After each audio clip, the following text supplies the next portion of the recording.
What's up, guys? This is Ian here, coach of your Ladner Lanturn, bringing you guys our aABL Season 4 draft analysis for the Red League, one of the three leagues in Season 4 of the aDrive Army Battle League, along with the Blue and the Yellow leagues. So we were accepted into the Red League through randomization, which is pretty cool. Some of our friends are in this league, which I'm pretty hyped about. Jay, as well as Rudiger, who we've played against in the UPBA twice now. I didn't really do an update on the UPBA, but that league is no longer happening, so that's sort of why the uploads sort of abruptly stopped there. I don't really feel like I need to go into any more depth than that, to be honest with you. Yeah, so we got a new draft coming up. A couple of our leagues are ending soon. Dunsparces and Dragonites is finishing up its season. DBA finished up its season. Mount Silver is finishing up its season, so have some time to sort of dedicate to this. Nimbasa City is actually finishing up its season pretty quickly on here too, so aABL might be our focus at a certain point. But yeah, pretty cool that we got into this. We were the 14th pick out of 16. It was a snake format, and it actually ended up being 12 picks. We were each given... Sorry, excuse me, I'm still sick, so if I end up coughing quite a bit throughout this, it's not really my fault. It's sort of my body doing it itself. Normally you pick one tier 1, one tier 2, two tier 3s, one tier 4, one tier 5, but in this league we picked two tier 3s and two tier 4s, as well as having the regular 400 free points to work from, as well as picking a mega. So going in round 1, I really wanted Victini. You never know what the priority is going to be on some of these sort of things, and the fact that it's aDrive's league sort of made me feel like a lot of the stuff that he had used in the past or was currently using was kind of going to be the priority of a lot of the newer battlers. Since this league is definitely a mixture of experienced battlers and some people, I believe it's their first time in a league. So I expected Victini to go. I wasn't expecting it to go before me. I really wanted to try it out. I've never been able to use it, and I think it's a really versatile mon. Next draft, crossing my fingers, next draft. But we ended up with something else that I wanted to try, a mega that I really wanted to try in Mega Gardevoir, which is going to be shiny. Its nickname will be Magnifique. I have sort of a theme going with the nicknames here. One of the guys from the Premier League in Dunsparces and Dragonites, Aquiasa, is in our league as well, and I know he's from Ottawa, and I can kind of tell by the way that he talks and types that he's sort of got some French in him. So I'm going with the French-Canadian nicknames, per se. And all of the nicknames are going to be in French. I'll try and pronounce them as best as I can. I have a basic understanding of French. I did take it for 8 years or such, but I'm not fluent by any means. Mega Gardevoir. Anyways, let's touch on Mega Gardevoir. First round Fairy. I always love picking up a Fairy really early because I think Fairies are absolutely crucial to a team. They resist so many of like the solid typings that just tear through teams. Also picking up a Psychic, excuse me, and a beast of a special attacker. Holy cow! Mega Gardevoir hits things so damn hard with Hyper Voice. Really cool mon. Base 100 speed's kind of meh, but it does gain that speed from being a base 80 mon in regular form, so that's kind of cool. It's got some good abilities pre-mega in Synchronize and Trace in particular. Tracing something and then getting out potentially, like tracing and Intimidate and then doubling or something like that could be cool. Synchronize, especially if you're switching on like a Toxic, then you can synchronize it back before you mega. Obviously it gets pixelate once it mega evolves, so any normal type moves get turned into fairy type moves, and the power of them is boosted by 1.3 times. So Hyper Voice it hits much harder than a Moonblast because of that ability. So that's kind of cool. There is a lot of Throat Chop running around nowadays, so it's not as viable, but I have a feeling that Mega Gardevoir can put in a lot of work. Magic's been using it extremely well in the NCL, and I'm sort of just picking up off of him, honestly. I'm not sure if I drafted the best team around it, but I think it can do work. This is kind of the first draft where I didn't go in with like a full plan and I'm like getting sniped on everything. I sort of just wanted to try a first pick out and then sort of build a good team around that. So that's what Mega Gardevoir was to me. It fulfilled the role of a Psychic type because I like the whole idea of this Psychic, Dark, and Fighting core now on top of the Fairy Dragon Steel and a Fire Water Grass. So Psychic for that and Fairy for my Fairy Dragon Steel. gives me 2 typings out of the 18 as well, because I'm trying to sort of fit that in there as well. Getting as many as I can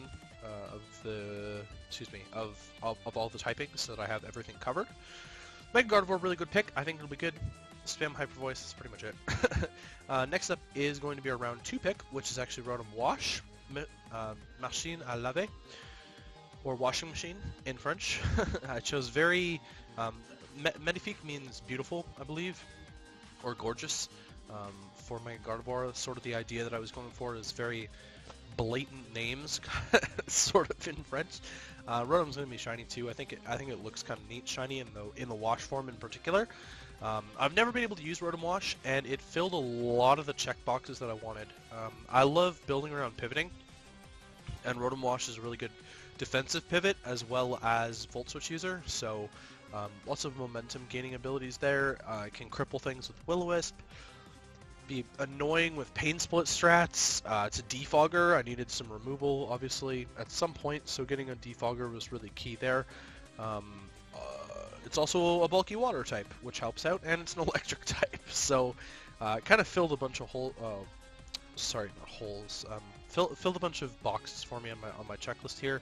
It's a different speed tier than Mega Gardevoir, a little bit lower at base 86, which is okay. It's a pretty versatile mon for the most part, to be honest. You don't necessarily have to bring it like defensive every single week. You can pop a Specs on there, pop a Scarf on there. Against things like Zygarde with Thousand Arrows and stuff, it's pretty easy to just pop a Shuka on there because eventually Thousand Arrows is going to be super effective. So I think it's pretty cool. Big fan of Rotom-Wash, and I'm happy that I was able to draft it. I think this was a pretty big snipe against a lot of people, but you have to keep in mind that I was at the tail end, right? So if I'd given up on Rotom-Wash right away, then it was going to be gone before it came back to me. So I'm happy that I managed to pick this one up. Next up, I believe, is our Tier 1. Yeah, so I'd skipped over Tier 1 and I went directly into Tier 2 to pick the Rotom-Wash, but now I'm picking up a Tier 1. I wanted to steal at this point, and I also wanted a Hazard Setter and a Remover.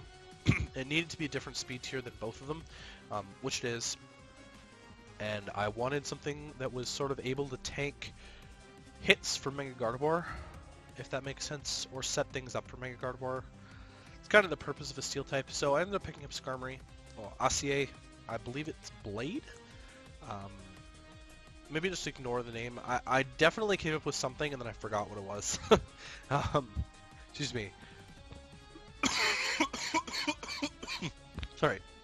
I definitely forgot what the name actually meant. But I did. I knew what I was doing at the time. So Skarmory is a base 70, which is pretty neat. So now we've got sort of a 186-70 going for the speed tiers. Pretty decent so far. Like a little bit of speed. Added some hazards and Stealth Rocks and Spikes here. Added some removal of Defog. It's a reliable physical wall. It's a ground immunity, I guess. Rotom-Wash plus Skarmory is kind of a lot of ground immunities already. Phasing with Whirlwind and stuff like that, so I'm not going to get bodied by like Curse-Lax. What else? Sturdy is really helpful. I've seen some SD weak armor sets. Could be cool to pull off. Sort of the main part is that it was the steel part of my Steel Dragon Fairy core. It's kind of the biggest thing. Next up, I ended up drafting my Dragon, which was Flygon. I felt like Flygon sort of filled a lot of the holes in my team. I wanted a Dragon. I had a bunch of options to pick from for Dragons, and I wanted an electric immunity as well. Excuse me, because of Skarmory, Rotom-Wash. Well, Rotom-Wash is neutral to electric, but Skarmory is weak to it, and I sort of wanted Mega Gardevoir, Skarmory, and a Flygon to all like sort of complement each other. It's another ground immunity, so I have 3 ground immunities in my first 4 picks, which means I'm not going to get swept by Earthquake, luckily. It's an Ice weakness, which I can't really patch up super well yet, but Rotom-Wash sort of switches into the Ice types.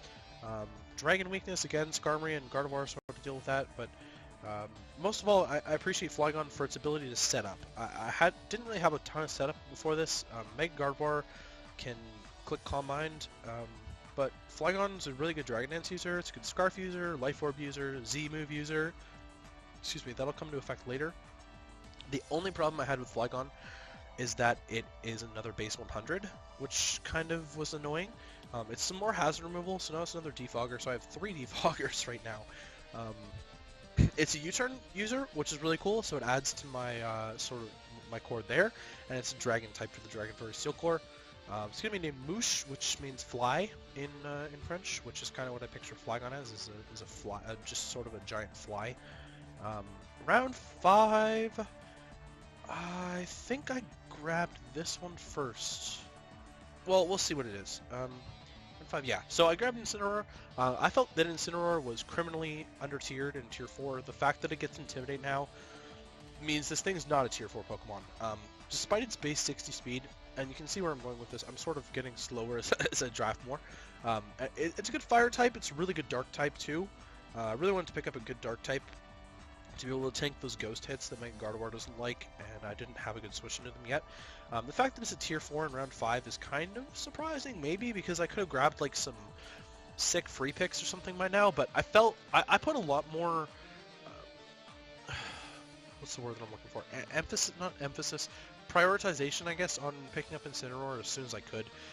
I think this thing's a monster, and it gets a lot of really good coverage. Darkest Lariat goes through boosts and things like that. It's another U-turn user, and the fact that it gets Intimidate just makes it such a good physical wall at this point too. I don't know. I'm a big fan of Incineroar, and I'm really happy to have drafted it. Lanturn means wrestler.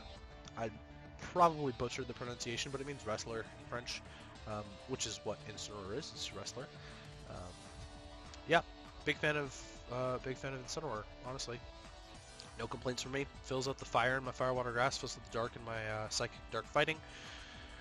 And it's a Tier 4, which means that I got a ton of good value out of it, which I think is really good.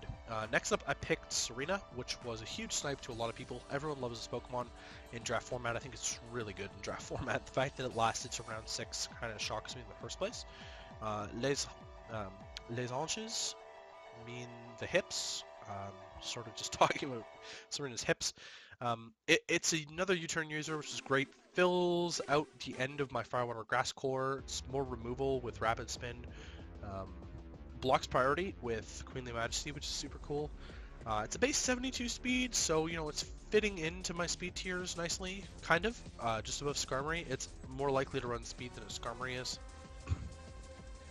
It's also got some really good stuff with Knockoff and Power Whip in Ultra Sun, Ultra Moon, which I'm looking to try out. I had Serena in SAPL Season 3 when I took over for Jay, who's in red with me, the red league for aABL. So it's kind of been a while since I've used it, but I loved using it when I had it, and I think it's a really solid utility Pokemon as well as a damaging Pokemon. It's got a really good base attack stat, which I'm a huge fan of. Round 7 came all the way back to me, and again, I really wasn't sure what I wanted at this point.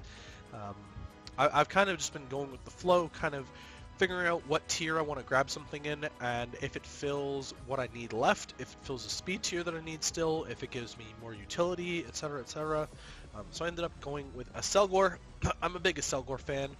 It's going to be named Mask, which is just French for mask. I couldn't find Ninja. Well, Ninja is the same in French as Ninja, so I didn't feel that that was necessarily that fitting, considering I was kind of going with the theme. I'm a huge Selgor fan. I loved this thing in LET when I used it. I had it in Dream Team, I believe, and that was the last time that I drafted a Selgor, I think. It's really good in Ultra Sun, Ultra Moon now. The fact that it got Toxic Spikes as well as Spikes is really cool. I love the speed tier, 145 base speed, like, just goes off the radar for me. The big thing is hazards. It's also part of the Volturn sort of core going on over there with U-turn options. You don't necessarily see U-turn on Selgor too much, but it's possible. It's possible, excuse me. Final Gambit shenanigans, Specs Bug Buzz shenanigans. I love this mon, and I think it's going to offer my team a lot of utility.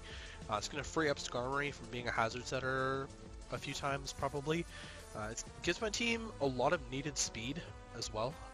The only things that are faster than Selgor that are allowed, I believe, are Mega Aerodactyl, and then it speed ties with Mega Beedrill. So, you know, if people don't draft those, I believe they were both Tier 1 Megas as well. I'm not sure if either of them were drafted. I'd have to go back and check, but otherwise, then a Selgor is the fastest thing in the entire league, and, you know, people have to scarf things to be faster than it. Selgor is unburdened, so you know, play around with a bunch of different shenanigans, right? But I loved using it for sort of how versatile it was in LET Season 1, and I wanted to grab it in LET Season 2, but it got sniped, and then it got dropped, and now I can't figure out a spot to put it on my team. But love a Selgor. Moving on, round 8, what did we have? We picked up Weavile. So this is my first free pick, and it's a big one, but I think it's really important. It's a speed tier that I needed to fill at 125. Dark typing, maybe not so much. The ice typing was really useful to pick up, I think. Just offensively, Weavile's such a monster. It's a great pursuit trapper to cover from Mega Gardevoir. I think the combo of Weavile and Mega Gardevoir by itself is probably one of the most scary combos in the entire league at this point. The fact that Weavile can just pursuit trap any ghosts that threaten Mega Gardevoir out, and then Mega Gardevoir just bodies things with Hyper Voice, or, you know, I don't know, like a ground type for Rotom-Wash or something. Well, that's not a good idea. Ground type for Incineroar or something, let's say. Then Weavile just bodies that with an Icicle Crash or something like that, right? So I think Weavile fits a role that's going to be pretty successful on the team for me. I've used Weavile before. It was when I picked up the CCPL team, or the Crimson City Battle League team, a few months ago. We used Weavile. It was named Diamond in that because I think that it's fitting. And with the, well, it's not exactly a diamond in the middle of the forehead, but it is to me at the same time. So we're going to name it Diamant, which means diamond in French. Sorry, I'm just going to cough again. Excuse me. Doubling up on dark types might not be the best thing at this point, considering I don't have the best fairy switch-ins already. Incineroar takes it neutrally because of the other dark typing. Skarmory is basically my only fairy switch-in at this point. His Flygon's weak too, so not the best idea going through my head there. Round 9 comes all the way back to me again, and I pick up my second free pick, which is Nidoking. Nidoking was actually a tier 2 in this league. I needed a fairy resist. I needed another electric immunity because my team was still relatively weak to electric, so I wanted that. I wanted a speed tier between, not necessarily between Serena and Rotom, but it sort of fit that role. I want another hazard setter was the big thing, and Nidoking gets Toxic Spikes and Stealth Rocks. And I want some more power on the special side, which Nidoking does. Well, Nidoking's a good mixed attacker, to be honest with you. Not much to say about Nidoking. I love this Pokemon. Loved using it in LET Season 1 yet again. So we got Nidoking and Selgor coming back from that team. Big fans of both of them. Excuse me. Ground and Poison type is really good to remove Toxic Spikes. Not the biggest deal against my team, since like half my team is flying. And I have a Spinner and 3 Defoggers. The hazards is kind of the big thing for me. It was between King and Queen. I've used Queen before as well. I used it in aABL Season 4. I was a bigger fan of King. I like the fact that King's faster, and I like the fact that King hits harder to make up for the fact that Queen's bulkier and provides more utility for the team. I enjoy a faster pace to my games, and Nidoqueen just wasn't filling that role, to be completely honest. I felt like Nidoqueen was sort of locked into being defensive on that team.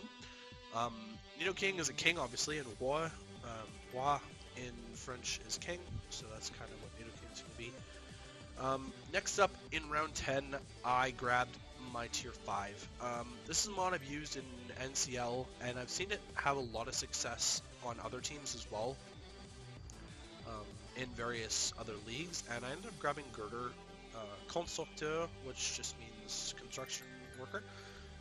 Girder's, I think I brought it to like 1 game in NCL so far, and it's sort of a niche mod, but tier 5 in general is sort of that niche tier where you're trying to grab stuff that's not necessarily going to come every single week, but it can fill a role in your team. I was still lacking a fighting type for my fighting Dark Psychic Core, so I ended up grabbing Girder. Girder's a really solid fighting type. It's basically a mini Conkeldurr. It's got 3 fantastic abilities that it can use. Good Violet user as well, although I could see myself not necessarily running a Violet every single time on it. It's got fairly bad special defense, kind of just gets bopped by like a psychic kind of thing. I like it for the fact that it's, again, more setup. Nice bulk up user. I've been lacking a lot of setup on this team.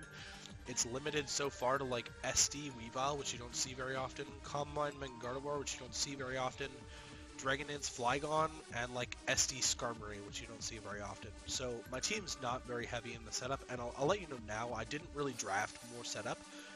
Like you could put setup on my last two mons, but it's not really there. Having a base 40 speed tier sort of slots it in near the bottom as well, which is good. Nice variety of speed going on there. Picking up the fighting type was pretty important. I was only missing a few types at this point, and fighting was one of like the 4 last ones that I was missing. I think having a fighting type in League format is like super worthwhile.